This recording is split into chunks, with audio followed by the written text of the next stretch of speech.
Hello বন্ধুরা, কেমন আছো সবাই? তো চলো আজকে একটু ঘুরতে যাই। যাব কোথায়?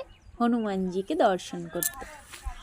তো আমরা চলে এসেছি বজরংবলীর মন্দিরের সামনে। জুতোটা খুলে নিচ্ছি, মন্দিরের ভিতরে প্রবেশ করব।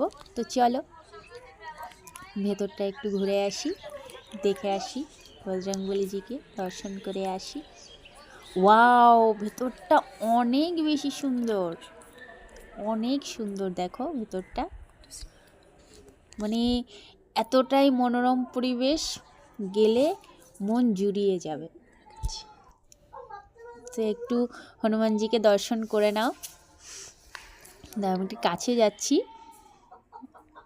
একটু দর্শন করো, সবার মনস্কামনা পূর্ণ করো। উপরের দিকে যাওয়া যাক। তো চলো ঝটপট উপরের দিকে যাওয়া যাক। উপরে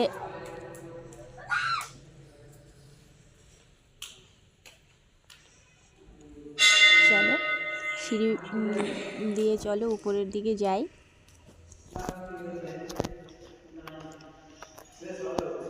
তো উপরে আরও অনেক ভক্তরা আছে, সিঁড়ি ওই দিকে আরও আছে, তো ওই দিকটায় যাব না, এই দিকটাই চলো আমরা।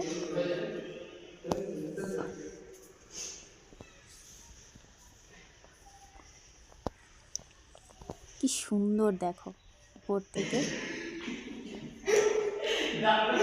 এখানে আরও একটি মন্দির রয়েছে, ওই উপর থেকে নামার জন্যই আর একটা সিঁড়ি।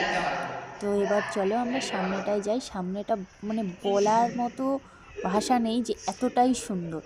উপর থেকে নিচটা আরও বেশি সুন্দর দেখতে লাগছে। চলো, আর পাশেই নদী, মানে সব মিলেমিশে একদম, মানে এতটাই সুন্দর, এতটাই সুন্দর, কি বলবো, না আসলে বোঝাই যাবে না। দেখো সামনে থেকে কত সুন্দর লাগছে, যদি চোখে না দেখা হয় তাহলে বোঝাই যাবে না যে এতটা সুন্দর।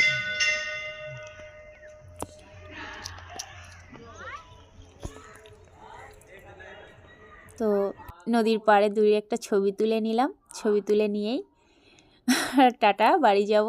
দেখা হচ্ছে পরের ব্লগে। সবাই ভালো থাকবে, সুস্থ থাকবে।